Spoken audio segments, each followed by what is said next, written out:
K through third grade. My name is Matt Wire. I'm a senior analyst with Education Commission of the States, and I'll be your host for today's programming. On behalf of the Council of Chief State School Officers, the National Governors Association, and the National P3 Center, welcome back. Just a quick few housekeeping items. We're asking that you please remain on mute when not speaking. We will be passing a recording of this conference through email after, and then we ask that you use the chat feature to enter all questions. And we also ask that you disable video in order to preserve bandwidth to make sure that our speakers don't get interrupted with any technical challenges there. Next slide, please. So our first session today will last from 1 o'clock Eastern to 2 Eastern, and it focuses on California school districts' efforts to align preschool programs with early elementary grades, and we'll focus on what the research has revealed about the effects of different district policies on math teaching and student learning in preschool through second grades, as well as the state policies that help or hinder. Facilitating this session is Dr. Christy Cowards, Director of the National P3 Center and Associate Professor at the University of Colorado Denver School of Education and Human Development. Christy, the virtual floor is yours. Thank you, Matt, and thanks to all of you for joining us. Very excited to welcome our two guest presenters today. As Matt has just suggested, this is both a research study that will be talked about and a really practical effort to think about pre-K through third grade alignment with a particular focus on math content, but I think the lessons learned apply across all content areas and including social and emotional learning. Deborah Stipek is on faculty at Stanford University and has also done a fair share of her own practitioner work, leading a university-based elementary school for a number of years. And joining her is Deanna Matthews, who is the Director of Early Learning with Fresno Unified School District, which I want to give a special thanks to Deanna. I think our school districts and LEAs right now are working extra overtime to try and prepare and re-prepare again for fall reentry. So I'm really grateful, Deanna, that you've made the time to be with us today. So the session is going to flow that they are going to do a presentation. They're going to share a presentation highlighting both the work itself and then ending with some very practical strategies for the challenges and opportunities at state and local levels. And then we will have plenty of time at the end for questions and answers. So if you have any of those, please pop them into the chat box and we will monitor them and address them in just a short while. So I am going to now turn the virtual mic over to you, Deborah. Thank you. Next slide.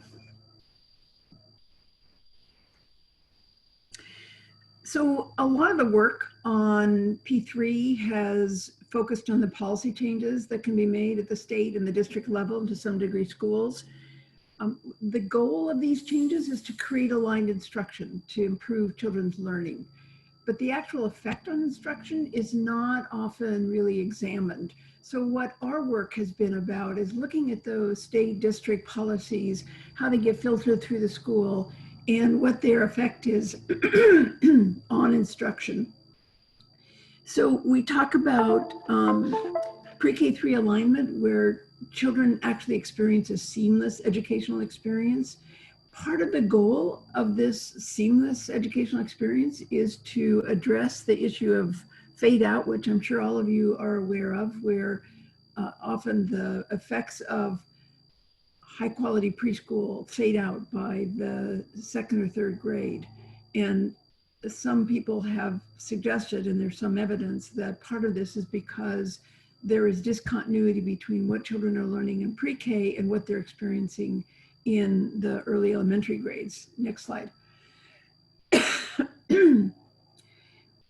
We know that instruction doesn't happen in a vacuum. Classrooms exist in a broader context of policies and alignment. And that the degree to which they are aligned affects the continuity of instruction. So looking at the larger picture, we talk about two different kinds of alignment. They're both needed. One is within grade. We call that the vertical, which is the opposite of what some of the materials you've read call it. And the continuity across grades, which we call the horizontal. Note that just looking at the various policies that and decisions that are made at the state, district, school, and classroom level, there's a lot of evidence that if you don't have alignment within grade in these various policies, you don't get the most effective teaching. So research has shown, for example, that when the standards and the assessments are not aligned to each other, then instruction is less aligned with the standards or the assessments because teachers get mixed messages about what they're supposed to teach. What we see in terms of horizontal alignment is usually a pretty significant disconnect between curriculum materials, different assessment instruments are used, if any are used in the pre-K and the early elementary grades, different kinds of teacher preparation and support, separate PD, different kinds of data collection, again, if any data is collected. And a lot of the policy changes that we've seen at the state and the state and the district level are designed to address these particular kinds of discontinuities. Next slide. So let's talk about instructional coherence, because that's something that we really focus on a lot and that we know is really important for children's learning. Instructional coherence requires educators to understand the developmental progression of mathematics, literacy, social emotional skills, whatever their science, whatever they're teaching, both before the grade they're teaching and after the grade they're teaching. This understanding allows educators to build upon previous grades and connect what they're doing in their grade to the next grade. It also acknowledges the fact that any given teacher is going to have children a group of children whose skills vary hugely. So let's take the example of a kindergarten teacher. A kindergarten teacher is likely to have some children in her classroom who have not mastered the preschool standards, excuse me. And she may also have some children who come in the door in kindergarten who've already mastered most of the kindergarten standards. So she doesn't know what is supposed to be taught before and after kindergarten and have the tools and understandings to be able to teach these skills. She's not going to be able to serve all the children in her grade.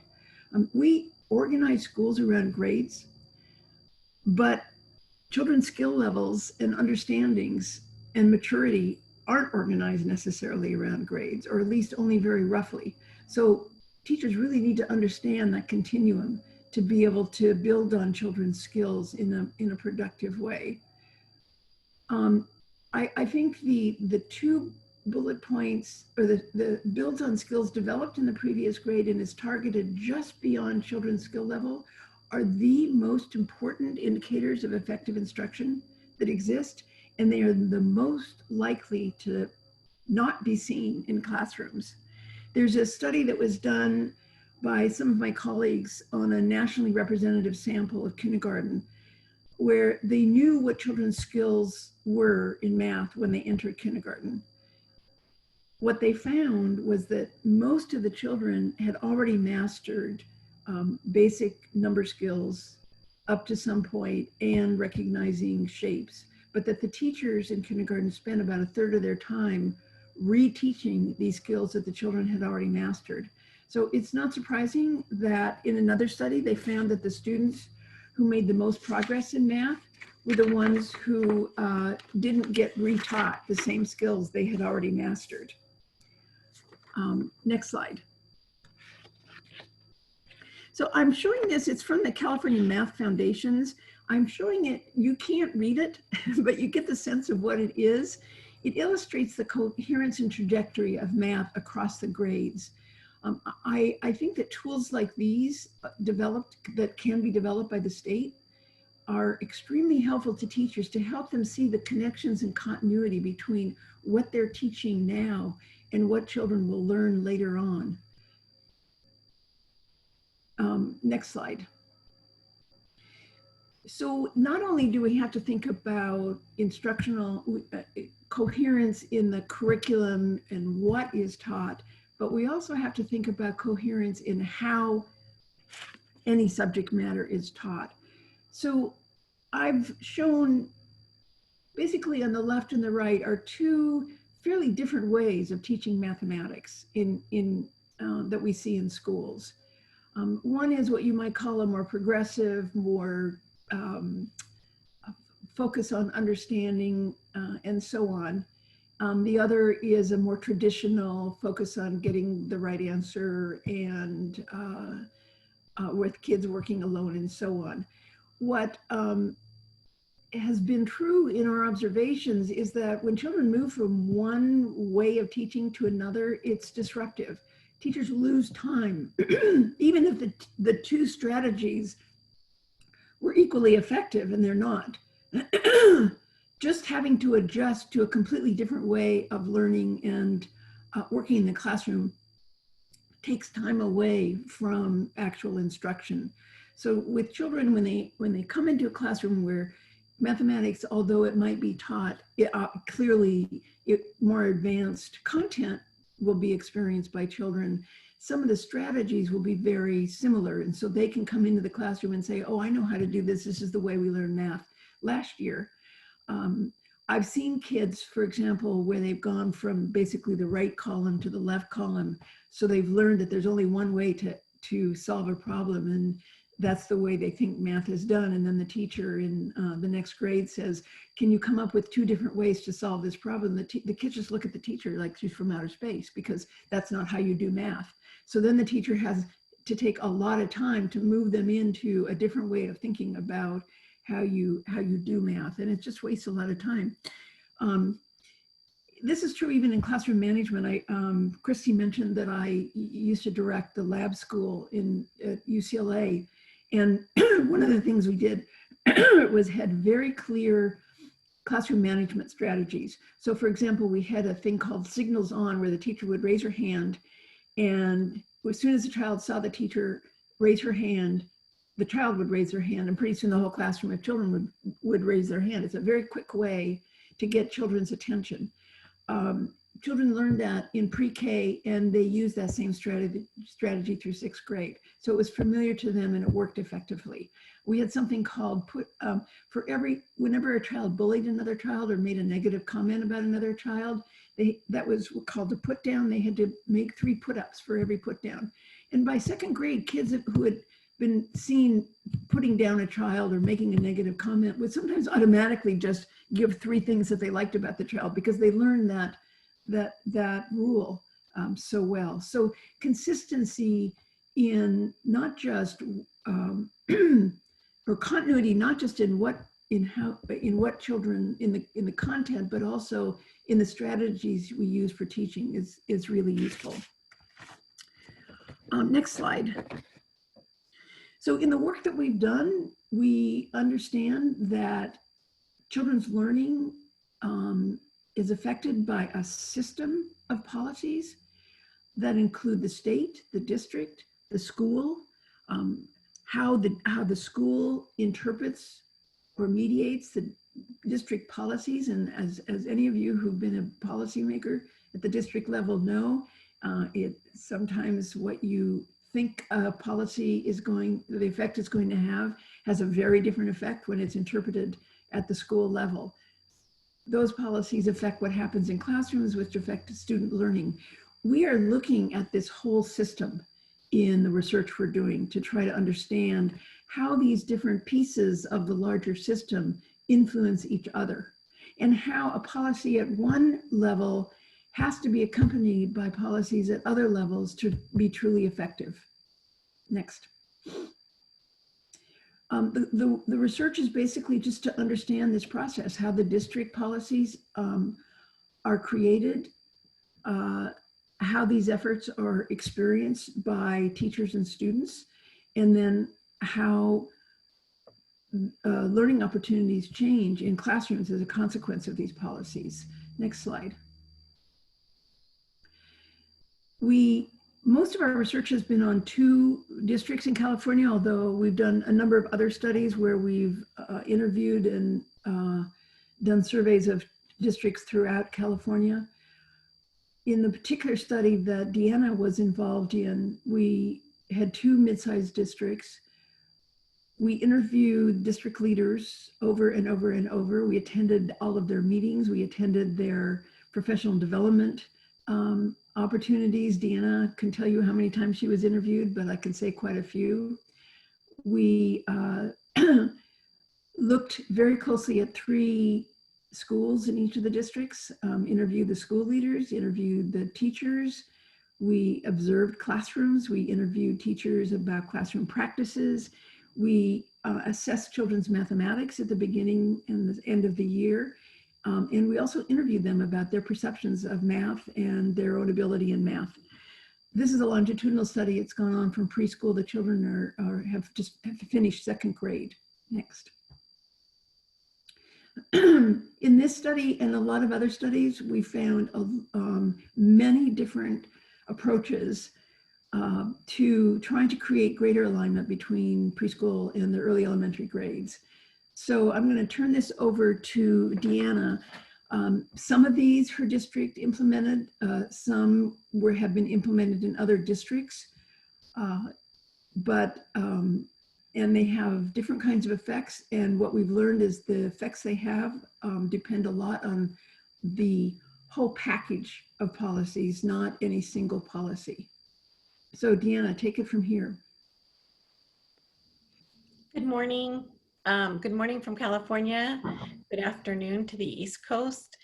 I see some people on the call who I know from attending a convening with Christy on P3. So hi to friends from meeting in New Jersey. On slide 10, we talk about approaches to alignment, and I just wanted to cover a few things that we did, concrete steps we took within Fresno Unified to approach alignment. One that was very important was moving the early learning leadership position to an executive cabinet position.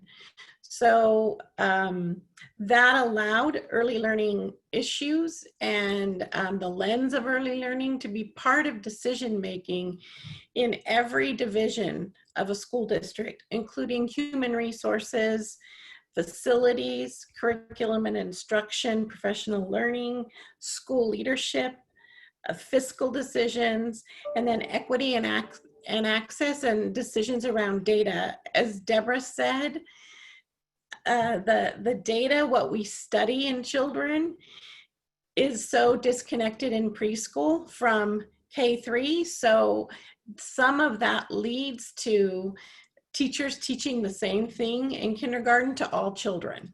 So the data system, alignment of data system, and having that voice on the superintendent's cabinet, executive cabinet, is really has been pivotal in Fresno Unified. Also, the superintendent at the superintendent and board level, emphasizing and understanding the research in early childhood that if we address issues early and we get to children and families early, we have better outcomes later on. And so the superintendent and board committing resources to address equity issues prior to kindergarten is very important in approaches to alignment, because it comes from the superintendent, so that trickles down, and the board is examining the research, holding people accountable, and committing resources. And then a third thing is professional learning model that addresses learning at every level and builds upon the expertise in child development at preschool. Depending on the culture of a school district, preschool is seen as play and a kind of side thing that's not connected to the school, when in all actuality, the practices used in preschool, in a quality preschool, are practices that need to be implemented in the continuum.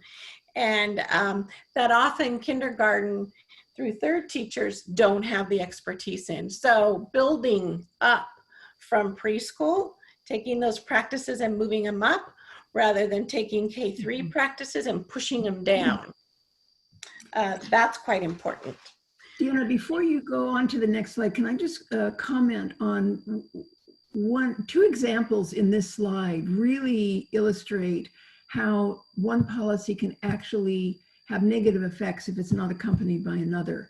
So in the two districts we studied, both of them put their preschool, or at least some of their preschools, under the supervision of the elementary school principal. In one of the districts, not Deanna's, the elementary school principals got no training in early childhood education. And the consequence was that they resented having the preschools under them. They found the paperwork overly burdensome, which was true. And really, I don't want to say ignored the preschool, but they certainly did not provide the kind of leadership that a preschool would want. And there wasn't a director anymore to provide that kind of leadership and support for teachers.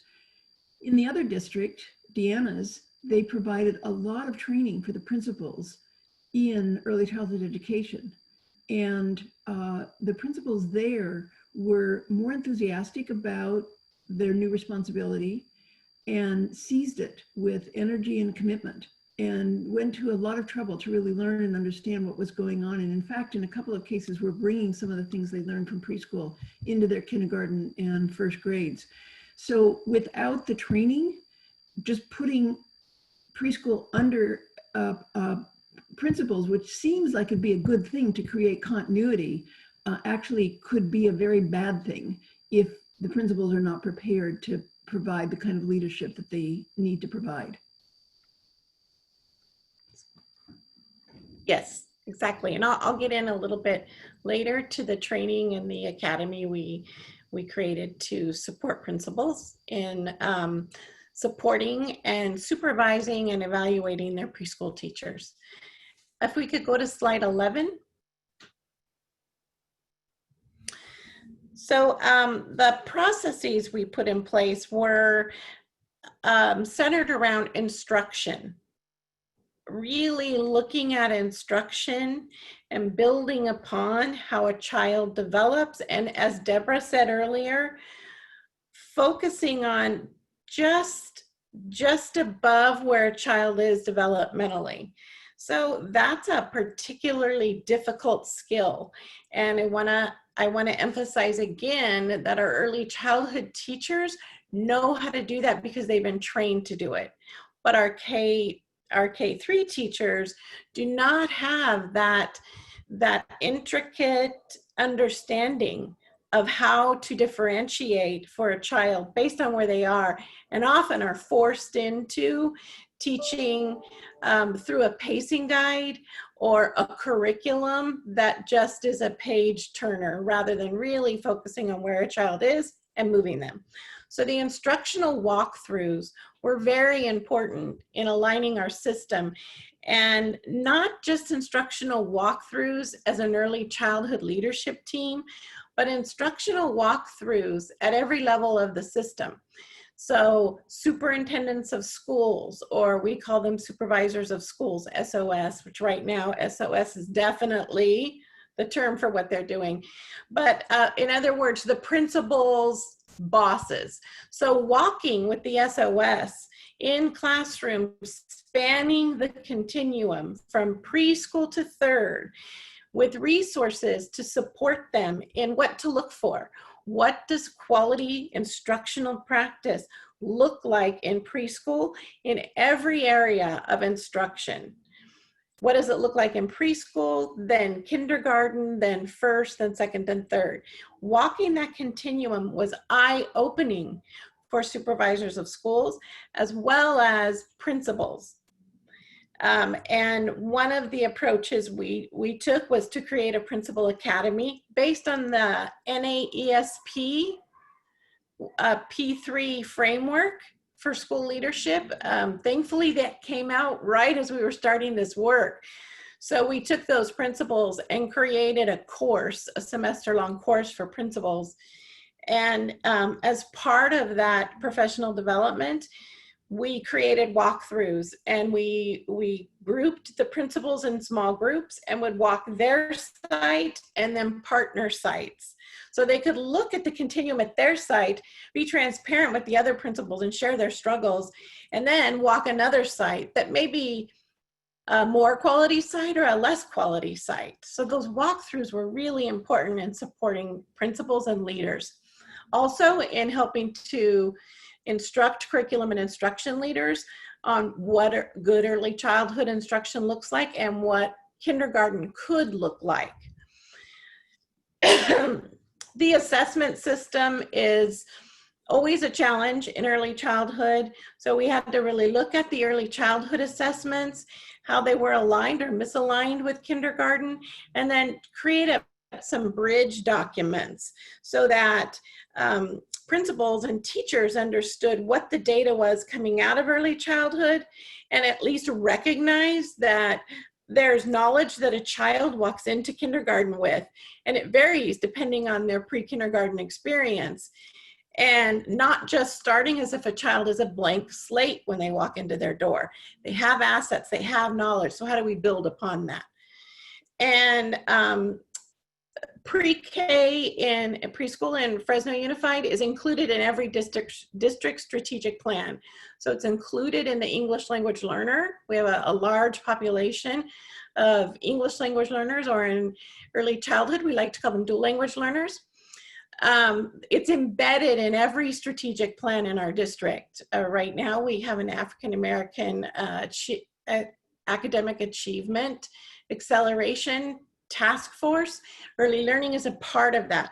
So it becomes embedded in everything the school district does. It becomes not a separate entity, but included in the K-12 system. We worked on integrating our data system. We created many instructional resources, including an instructional practice guide that documents specific high leverage strategies that you're going to see in the continuum that principals can look for. An example is a repeated interactive read aloud. That's a strategy that can be used in preschool all the way up through third, and I would say beyond. So what does it look like? What are you going to emphasize, and what are you going to look for in a repeated interactive read aloud in preschool, and how does it look differently in kindergarten? And then pedagogical strategies, which across the grade levels. Next slide, please. And Deborah, you can give me signals if I'm going too long, okay?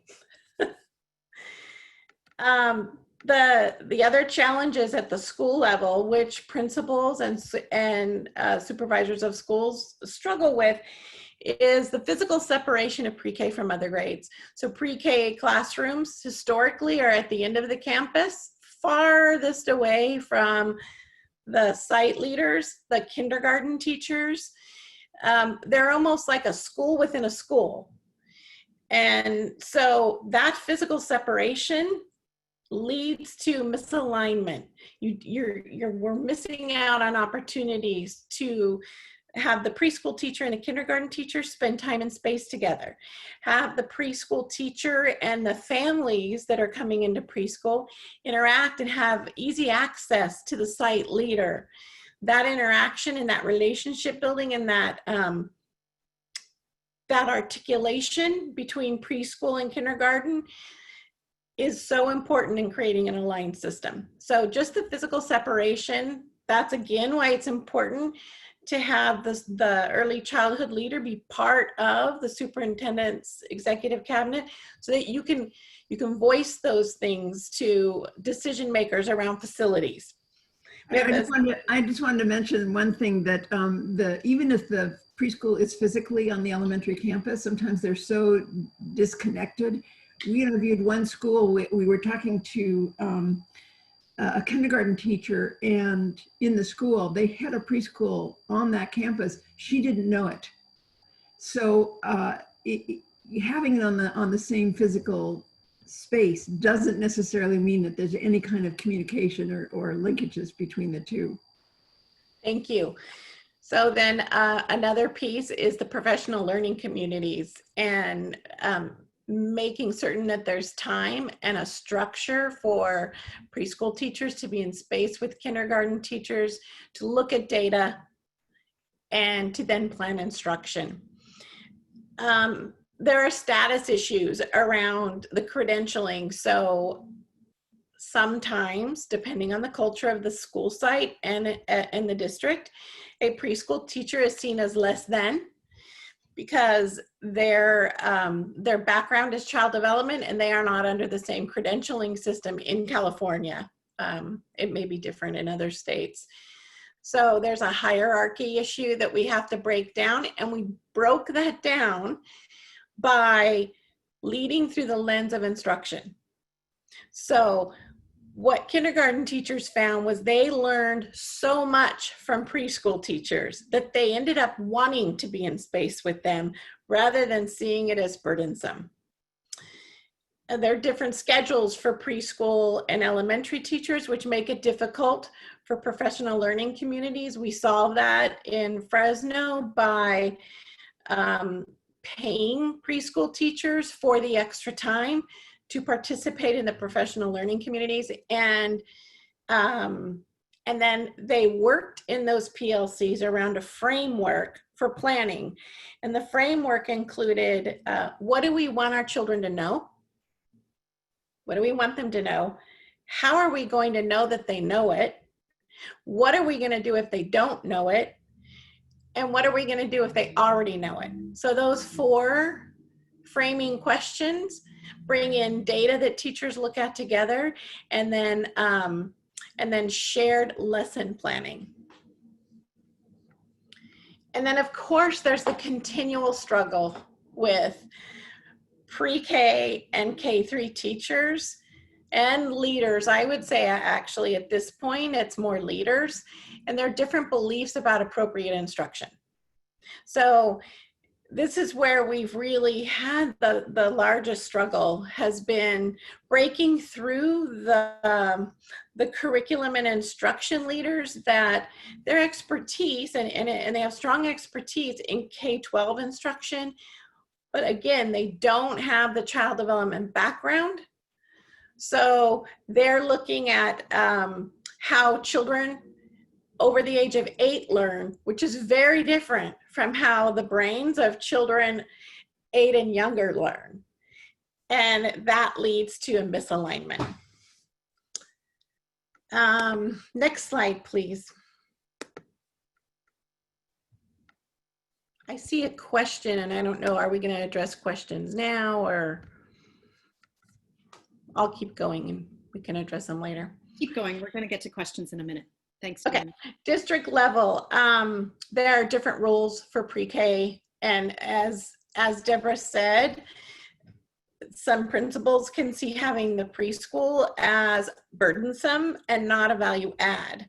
So the way you support principals, including paperwork, which seems so minimal, but in preschool there's a lot of paperwork. So what are the agreements around what the district office early learning department is going to do? What is the principal going to do? And then making sure that the principal has all the resources needed to support instruction, and the families, they're often their first experience, coming in and supporting from that lens rather than the compliance lens of paperwork and rules around preschool. The funding sources absolutely can be challenging, but we opened up funding, so that's where the superintendent and the board come in, is we provide preschool to any family that enters regardless of qualifications. Lack of facilities, so this is huge. If you're a school system where you have growing enrollment, facilities become challenging to provide, and especially in the context of a pandemic right now. But I see this as happening in special education as well. So preschool and special education are often pitted against each other for space on sites. So we have recently forged a partnership with special education and facilities so that we're making determinations about where these programs are rather than principals, but we're working with the principals. a Leaders Week knowledge of ECE, and that's why the Principal Academy, Early Learning Principal Academy, was created. I want to just emphasize that in the beginning, we funded it through a grant. In the beginning, our curriculum and instruction leader said, you know, you're not going to get any principals to sign up for this. They're too busy. They don't have time. Nobody's going to sign up. So we put a little carrot in there saying we would give like $3,000 for materials and supplies to the school if a principal participated. It was a semester-long course around the NAESP principles. And we ended up having to open the first session for a larger group. And we ended up, after 2 years, having 98% of our principals go through it, and it was not required. It was voluntary and after hours, but there was so much, principals found so much value from it, and value from being together in space talking about instruction. So that was a great strategy. Department silos, again, being in space, the early childhood leader being in space with curriculum and instruction leaders, and with on the superintendent's cabinet. That's always important. And data. So the last bullet says, not convinced of the value of pre-K or the perception that pre-K serves a different purpose like play, which it does. Play is important. But in that last bullet, the data is very important. So you've really got to build your program and instruction and data systems at the same time. We moved recently out of instruction division and moved over to equity and access, specifically to focus on data systems to show the outcomes of our preschool programs and to make sure we're looking at it through an equity lens. Our data right now is very promising and absolutely shows principals what they suspected all along, that focusing on preschool has better outcomes for a child as they go up through the grades. Next slide, please.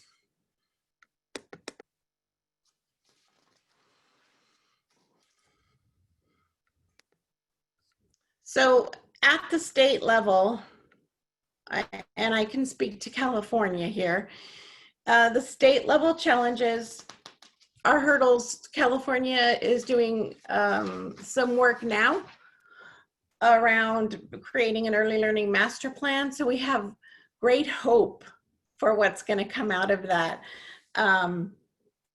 But there are issues with assessments. And I will say this, the issue really is understanding the K-3 folks, understanding the assessments that come out of preschool. So again, alignment documents, teachers in space together, leaders in space together, professional learning around assessments. We did take the continuum of assessments. So we pulled assessments from 5 sample sites from preschool to 3rd grade, and there was absolutely no alignment from site to site. And so definitely at a district level, we shared them with the bargaining unit. We created a walkthrough binder. And so now we have a group that is doing some assessment alignment work in the district. They're working right now on kindergarten, and we'll move to preschool next. The learning standards, thankfully in California, we now have an alignment document that aligns the standards. When we first started this work, we didn't have the alignment document. So as a department, we took the standards and aligned them. But the alignment document in California is great. I want to touch on one thing that Deborah said. Often we make policy at the state level, they make policy decisions with all good intention.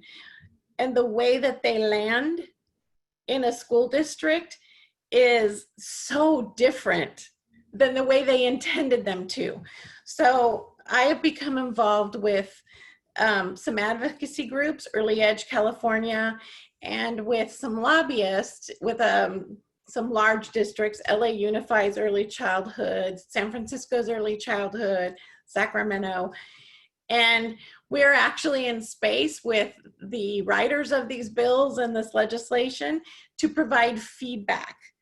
So that has been extremely helpful in just understanding policy as a school district leader, what it will look like as we roll it out, but also providing feedback about how it will land in the district. Next slide, or this slide, Deborah, do you want to expand on this slide? You're on mute.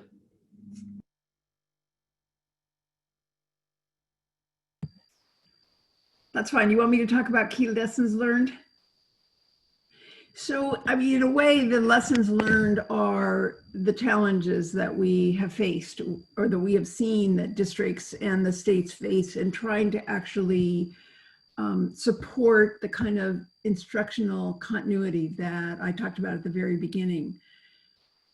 So here are some of the things that have come out quite clearly, and Deanna can elaborate on any of these district ones, but just making organizational changes that connect the preschool into the elementary school planning and governance. And this is done in a variety of ways, but certainly having the preschool, the early learning director or whoever is overseeing early learning at the table, whether it's the superintendent's executive council or however it's organized, but having that communication. It was amazing to me how many early learning directors in our interviews across the state of California didn't really know very much about what was going on in the elementary school, whether it was a curriculum or instructional program or plans or whatever, and vice versa. We did find, looking at different districts, that one of the biggest problems was that the early learning people, the curriculum instruction people, the people who were supervising principals were not talking to each other. And they were often in separate facilities, although these days that doesn't really matter because we're on Zoom anyway, but just creating formal mechanisms for these different departments to be communicating with each other. So at the very minimum, they're aware of what each other is doing.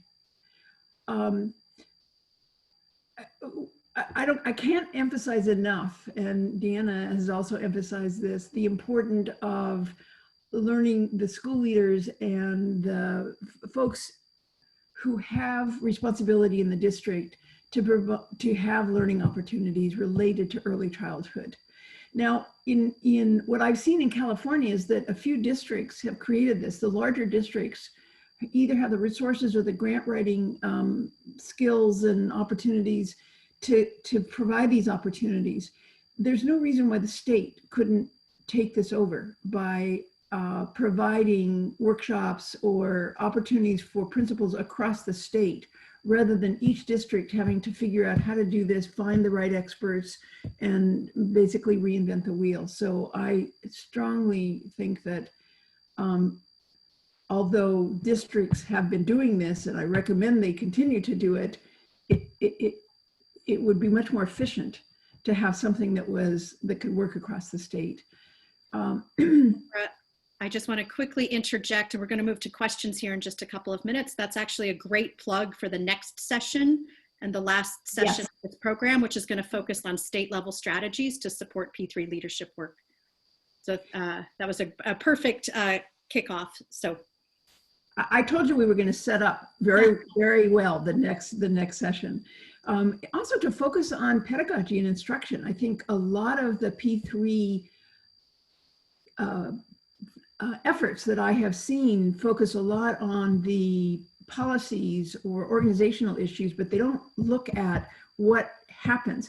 So not only, as Deanna mentioned, not only can the district undermine policies at the state level, but schools can either enhance or make work or completely undermine the efforts at the district level. And the focus on instruction, since that's our goal, you know, it's funny to me that we focus so much on the policies and the structural things. Nobody looks at what the effect is on instruction, but all of these changes that we're making are in the service of improving instruction, creating greater continuity in instruction.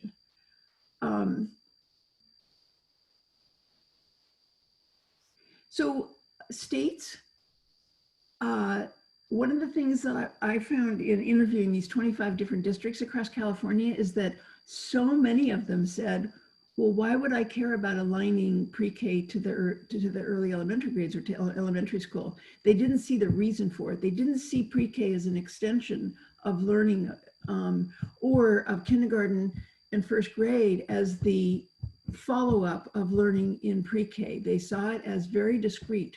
So if states really want to get schools, to districts to pay attention to this, they may need to create the kind of incentives that Deanna's district created for principals to get involved in early childhood training.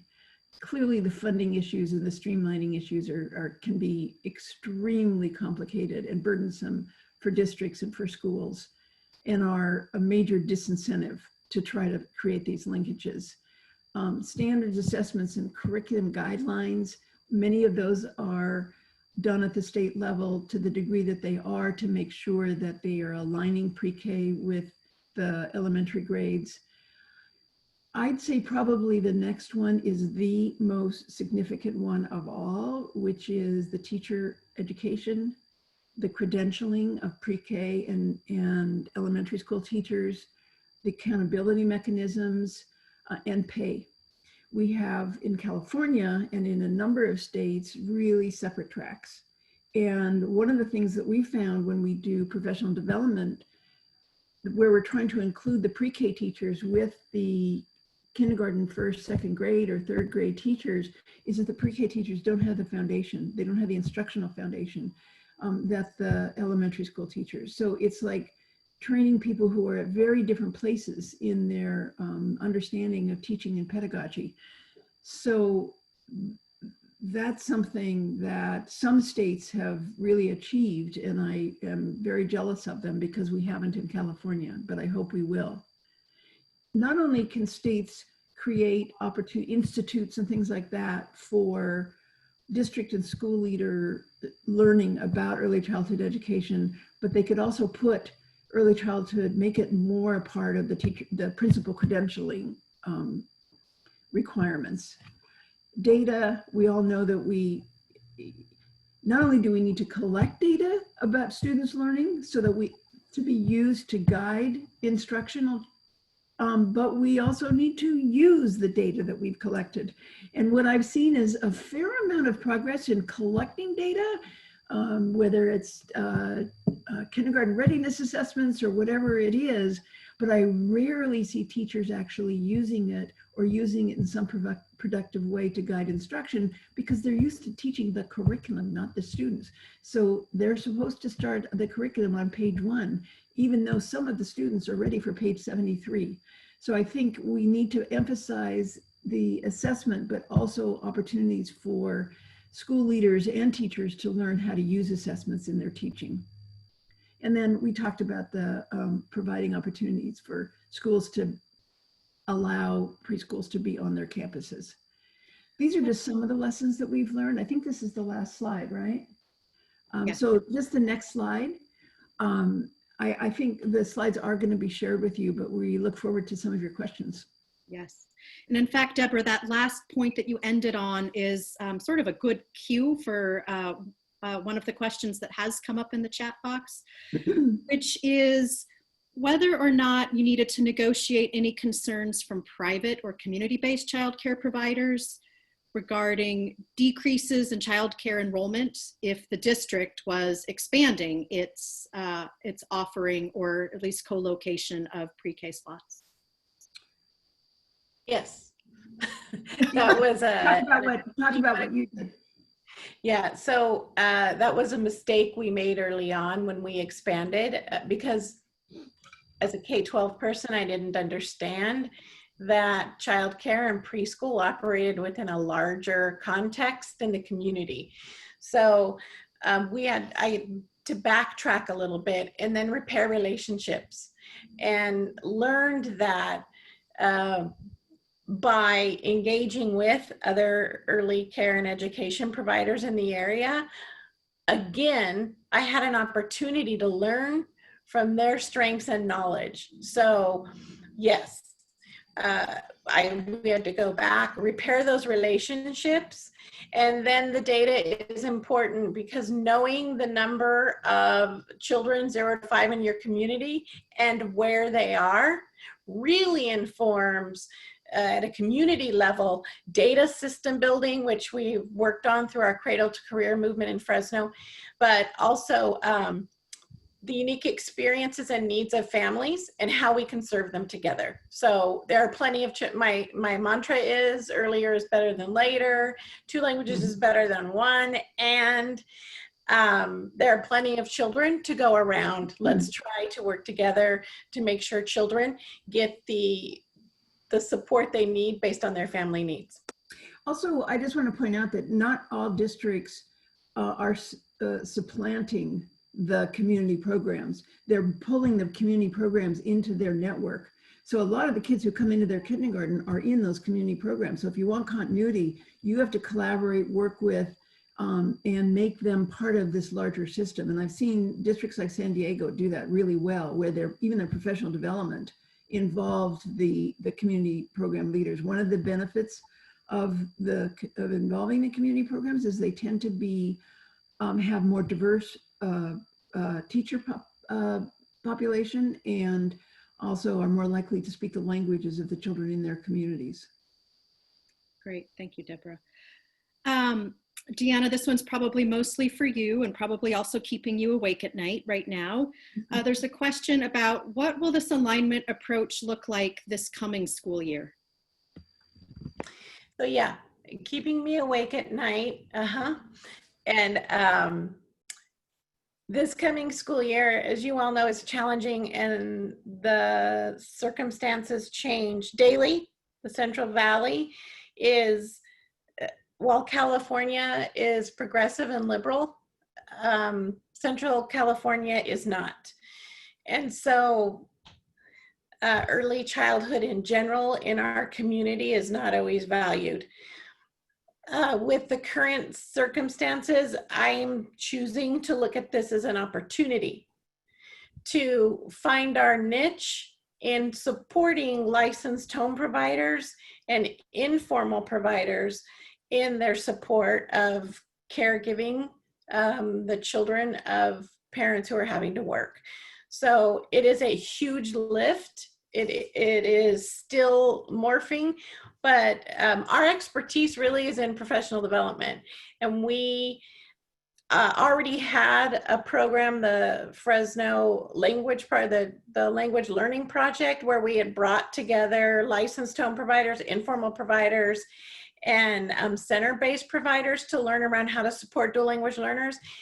Now I think we're going to try to move toward how do we support all providers in giving good care, especially home care, whether they're licensed or not, to children 0 to 5, and then remote supports for school districts because we're not open.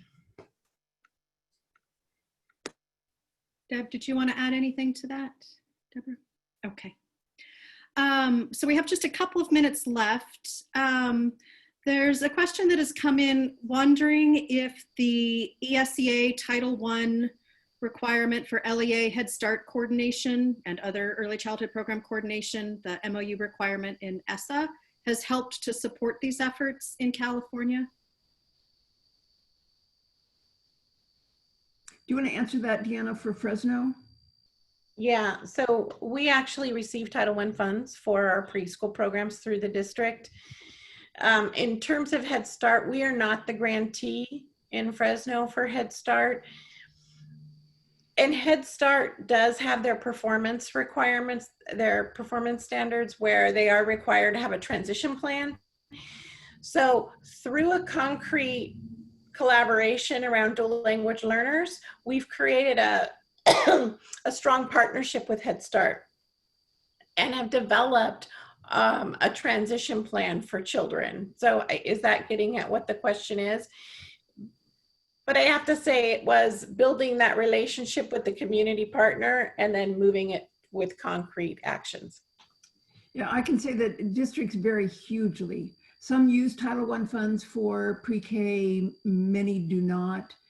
Some have basically the contract for Head Start, and so there's a more natural coordination. But there are districts where they'll have preschools that are under their early learning sort of auspices that have Head Start funding, state pre-K funding, their community programs. It's why it's such a headache. Yes. So I want to say thank you to both Deborah and Deanna, and you've just actually ended on a note that we really wanted to emphasize in this session, which is that it takes everybody at the state and the district level, and that there are a lot of carrots to be incentivizing this really hard work, but it really takes all of the partners pulling in the same direction. So as already noted, the slides and a recording will be made available. We deeply appreciate your insights. And Matt, I'll turn this back over to you now. Thank you, Christy, and thanks to Deborah and Deanna for your comments. I think this is one space we all agree is so critically important, but hard to kind of tackle, and you've given us a lot of great concrete strategies for that. So we're going to take a quick 15-minute break and reconvene at 2:15 Eastern for our final presentation that Christy mentioned, which is on leadership development in the preschool through third grade space. Thank you all. We'll see you soon. Thank you.